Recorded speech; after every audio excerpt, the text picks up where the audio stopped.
Hi, how's everybody doing today? This is Sean, and I'm down here at Sea, taking a little break from doing work. Actually, stayed at home today.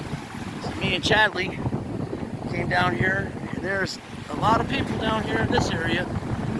Waves are nice today. It's around 2 to 3 foot, bigger waves coming in. The current's hauling ass. It's flowing pretty fast down this way. Beautiful day. It's around 75 degrees today. Yesterday here in Port Orange, where I was living where I live in Port Orange on the mainland, it was like around 95 degrees. It's hotter than Haiti. And I don't really like living on the mainland, to be honest with you. I grew up most of my life on the beach side, on this side of the bridge here. And the mainlanders are kind of rude, and there's so many people over there. It's congested. It's a rat race. And what I liked about living, by the ocean this close, is I get up in the morning before I used to go to school in high school. I'd get up around 5 in the morning and go surfing for a few hours, well, about an hour, and then go home, take a shower, and then go to school. And that was cool. That was like some of the things we enjoyed doing growing up as children. And I'm from Generation X. Grew up in a whole different variety of different types of people, and friends with all different types of people, all creeds and colors. We didn't argue and fight like they're doing nowadays times. It's ridiculous, and everybody acts like our generation didn't care about the global warming and all that. Let me tell you something about how our generation, ladies and gentlemen that are my age, we grew up with things like we used to use the same paper bags for going grocery shopping. There was no plastic bags. It was a cloth bag you brought to the store, and filled your groceries up with that, or you got paper bag. And then when I was a kid, we literally used to go around collecting Coca-Cola bottles and other bottles like that to recycle them and bring them back to 7-Elevens. That's where you could turn them in at, and you get 5-10 cents a bottle. And then those bottles were reused again. They were sent to the factory, sanitized, and reused again. And we used to actually cut our lawns with a push mower, no gasoline mower. It was a push one. You sharpen the blades and you push it, So when I hear people say about the older generations not caring about the earth and not caring about global warming and all that, which I think is bullshit. It's a way to control you. At the end of the day, the main purpose is to take all your rights away and to enslave you into an economical situation where you can never get any further ahead. You're going to always be at the same place, unless some divine intervention takes place where you hit a lottery number for millions or something like that, or you become an attorney and become a professional grifter and end up becoming all the things you hated when you were younger, or doctors having to pay so much to see it. Doctors have to charge so much because they had to pay so much to go to college. And I had a solution to that 30 years ago when I said doctors in the top 10% of the doctors that graduate in America should get free tuition, and or at least half their tuition paid for them or more if you're in the top 10%, and if you're in the top 5%, you get free tuition. Same with attorneys. Attorneys are what the problem is in this country, though. That's how you get all these crazy things going on, and they try to treat you like you're a corporate entity, and you're not. You're a living, breathing human being. So none of these laws that they have on books, and when you go to court and stuff, they're using merit laws, which is C laws, and that's why they call you Mr. or Mrs. this, because once you acknowledge the fact that you're that person, then they have you. But your mom and dad didn't name you Mr. such and such. Like my mom named me Sean Michael Sweeney, and she didn't put Mr. Sean Michael Sweeney. So once you put the word Mr. or Mrs. in your name, you become a corporate entity. And they know this, and people that are really, you know, like my generation, we were actually taught things like that in high school and in elementary school about constitutional law, the real Constitution, not the 1871 Constitution, but the Constitution from 1776. There's two constitutions in the United States. One is the 1776 Constitution, the original United States Constitution, and then there's another one in 1871 that was amended and turned America into a corporation, and the United States was literally sold to the Bank of England, the Rothschilds, and the Catholic Church. So the United States isn't even owned anymore by the American people. It's an illusion. You don't even own your own property. You have a deed to a property, and they can take it from you anytime they want to, because literally England owns it. The Queen of England owns it, and so does the Bank of England, and well, that's what would be the Queen of England. Bank of England and Rothschilds, like I said, and my man, and the Catholic Church. So that's why they can sit there and you go, well, this is unconstitutional, and that's why, you know, Biden and his administration doesn't have any respect for the Constitution, because they are going by the corporate Constitution, and then according to them, they can do whatever they want. You don't have no rights like that. But you are a living, breathing human being, and you're not a corporate entity. God loves you. He made you to not have anxieties, to not have worries. Unfortunately, our educational system has lied to us about everything that we've been taught about the earth and how things really work. But don't let it stress you out. Don't let it bother you. Just go do your own research. Go learn the truth for yourself. So when people are talking to you and you're talking to politicians about this and that, you'll know exactly what you're dealing with.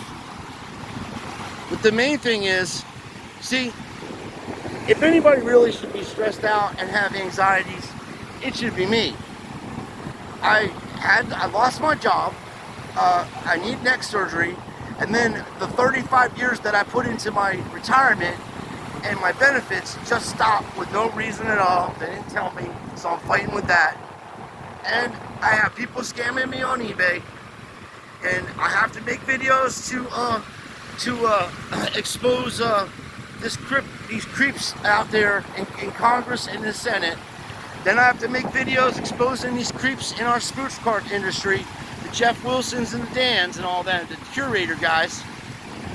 Then I'm exposing the NFL for being rigged and scripted, because they're taking bets on these games that they know the outcome on.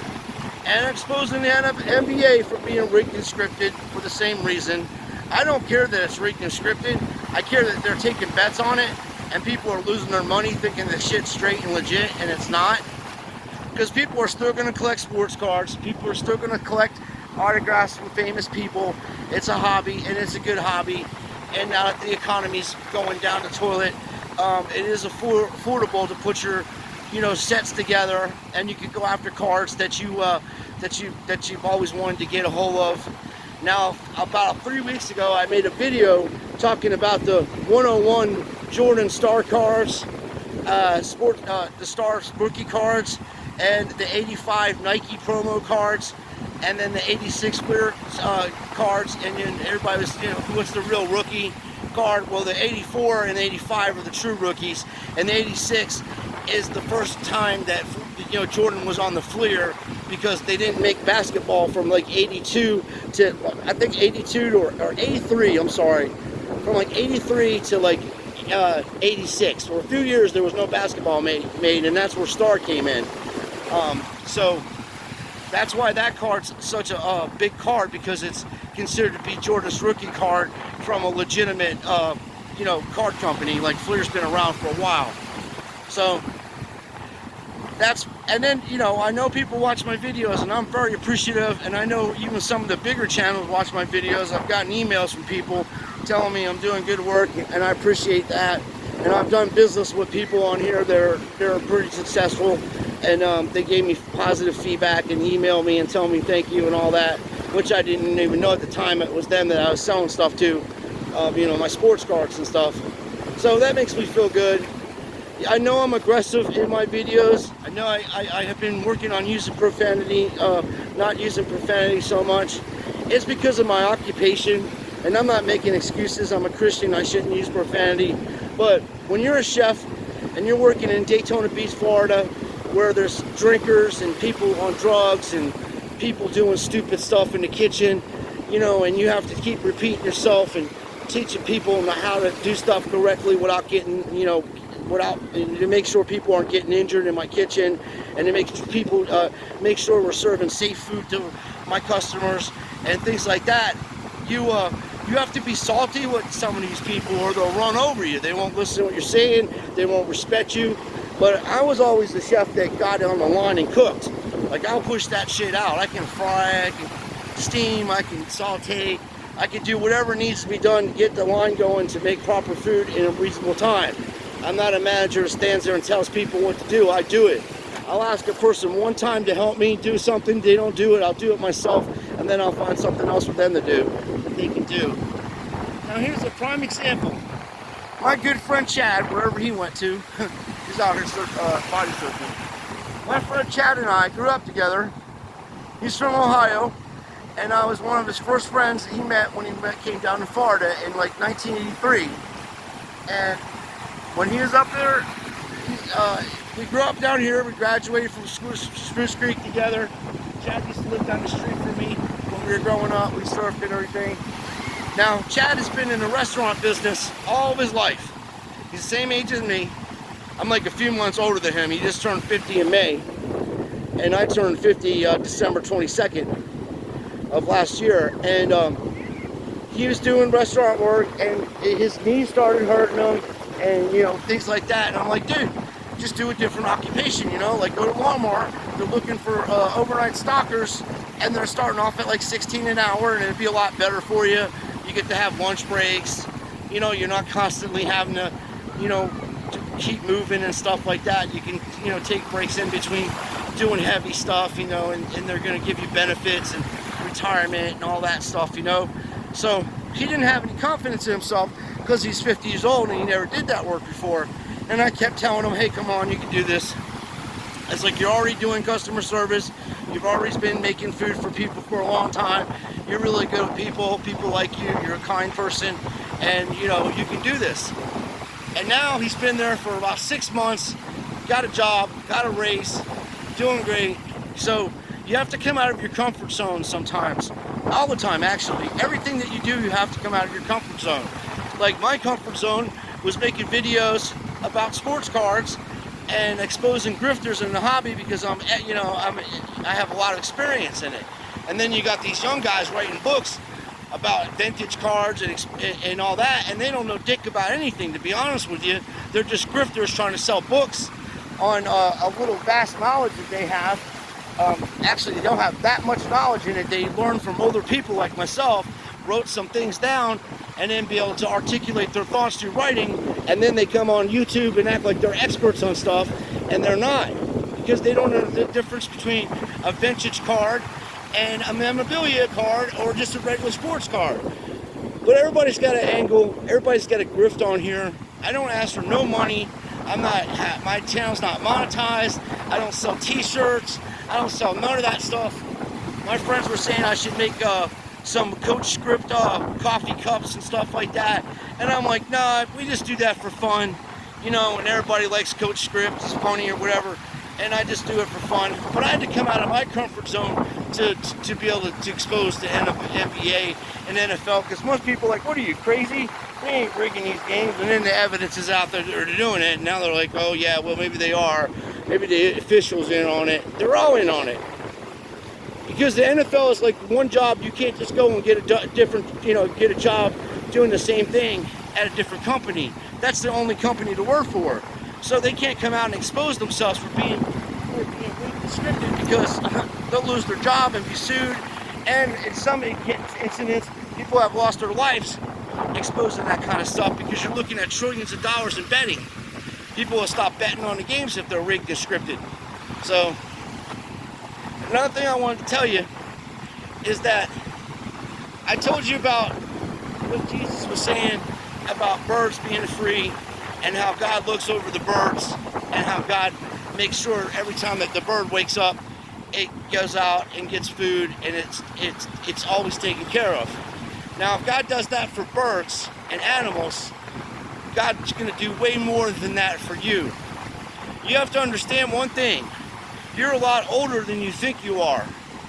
See, before the earth was made, if you read the Bible, before the earth was made, before God made the earth, God made us. God thought about us, and in his imagination, he made us first, and then he made the earth to put us on the earth, to look over the earth and protect the earth and look over the animals and live free.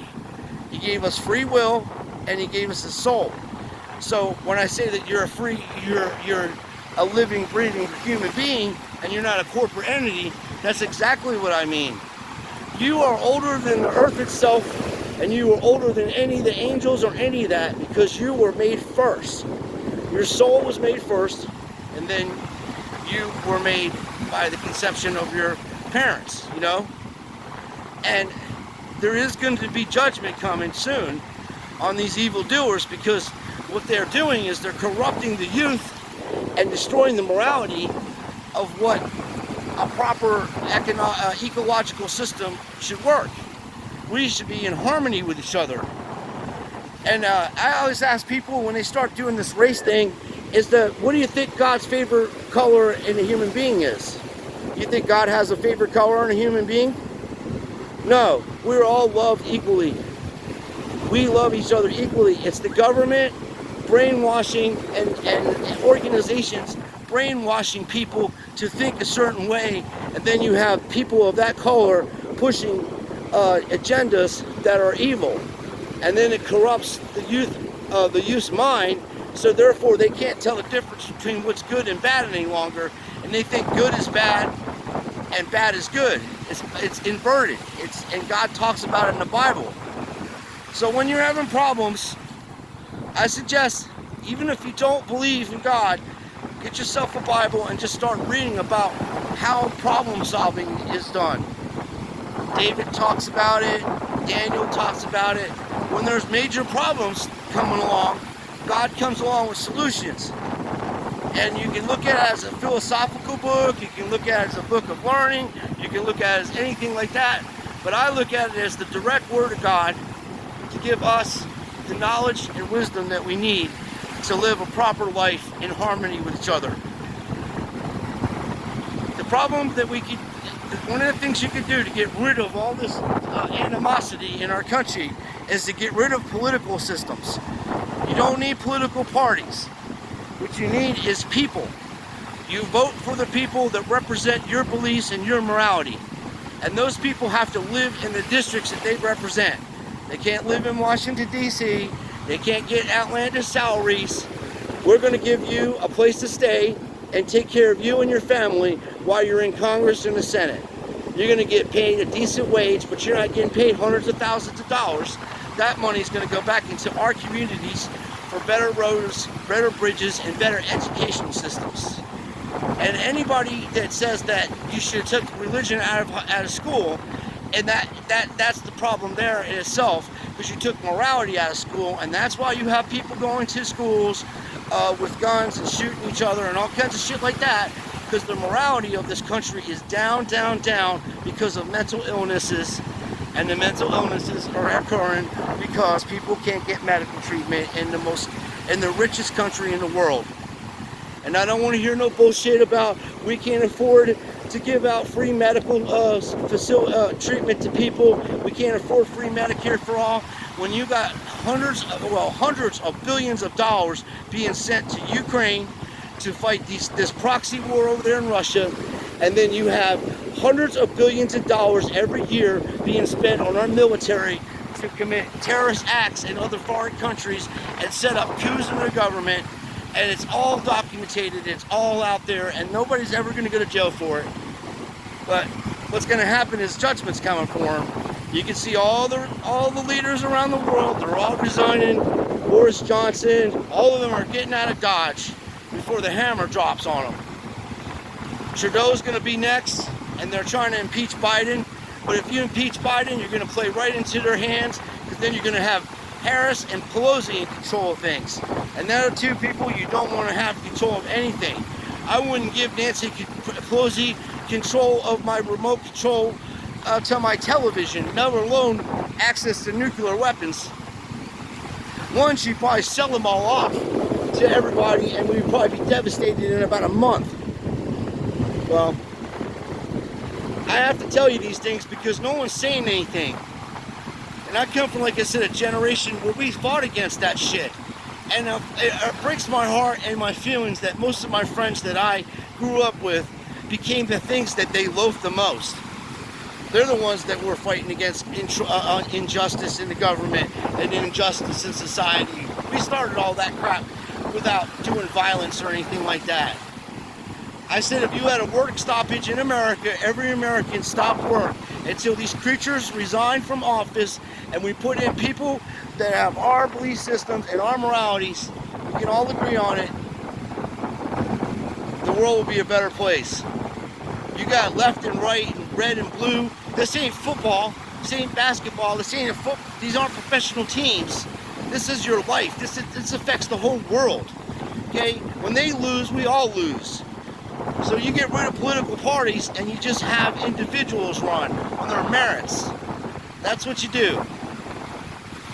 That's just an idea. And then you have to have term limits and laws against people making money on the stock market and laws against lobbyists, and go back to the original 1776 Constitution. People, it is so expensive. Like last year, this beach would be packed with people. Packed. People can't afford to even go on vacation now. They've been locked down for 2 years, and because gas prices, food prices, rent and all that is so expensive that they can't even afford to go to the ocean with their children and stuff like that. And I guarantee these card shows that are coming up and these conventions and the nationals, you ain't gonna see hardly anybody at these things compared to where they were before, because people are over that crap. You know, Jeff Wilson and the Curator and those kind of guys like that are out there pumping and dumping, and Natasha C. fella and all these, they're just low-lice, marked cards. They pumped and dumped this stuff up so high, people lost almost all their investments, 90% of their investments. And then this guy's telling you to sell your cards so you can go ahead and buy new cards for a loss. He wants you to sell a $1,000 card for $100 and then go out and buy something that you can resell. Get this, Jeff. I know you're white privileged, and I understand that you're a filthy rich person, and your parents probably raised you like that because they were filthy rich themselves, and you have no idea, and you're so out of touch with reality. People aren't selling their cards to buy more cards. People are selling their cards for a loss because they need to pay their rent, they need gasoline for work, they need food for their children and clothes and everything else like that. Where you are still grifting people on this app, telling people to join market movers so they can, for $50 a month, so they can see how much money they're losing monthly while you're sitting on your ass collecting money off of people that need it. Dude, you should be giving money back to the community, all the shit you've done to people. You're a millionaire. Where's your foundations? Where's your charities? What the hell do you do to help anybody? I do more as a broke, poor person than these millionaires do with all the millions of dollars that they do. They don't never help anybody, and they're still trying to pump and dump on people. It's Star Wars. Now they're telling you to go out and buy 101 Jordans. You ain't got $100,000 to drop on a Jordan 101. People don't need money for their rent. They're so out of touch, and they're such grifters. They took the stock market mentality and brought it into the sports card mentality, and the same with Bitcoins and all that. They jacked it up and then dropped the bottom on it off. And then now you got videos, guys are showing you that they're actually, these whales are out there pumping and dumping, shilling the bids up so they don't lose more money on their cards. Which me and Ziggy called this out 2 years ago or more. We're like, they're just people just driving the price of these cards up. They're millionaires, they're probably whales. And then now, the stuff that him and I were talking about is all true, but he was a lot nicer about it than I am. Because I don't have time to be nice to grifters and lying scumbags that are trying to steal people's money. I have zero time for that. and I won't allow it to happen on my watch. I've been, I just made a video yesterday with fake accounts on eBay, spots driving the prices of cars up, and then not paying for them. They're making offers to you, and then they're not paying for your products. And I had done that too one time. I have a bank card, and somehow it got hacked into, and my bank's messed up right now. So I was trying to buy a card for 60 bucks, which I had the money in there, and I couldn't do I couldn't move it over there to use it, so I was waiting for a new card. But I told the guy and texted him and let him know, and he's like, "Oh, I understand, man." So you have to communicate with people when things come up. That way they'll know what's going on, But these people aren't communicating with anything. They're actually trying to, they're actually trying to make your life hard and to rip you off. But we're gonna catch them and we're gonna have fun doing it. It is a nice day. I'm already talking a little bit. Looks like it's going to be some rain coming up. There's a jet or something in the air. Look at that chemtrail. Wow, man. The sun's bleeding right now. There's the homes over here. My buddy Chad. Look at that!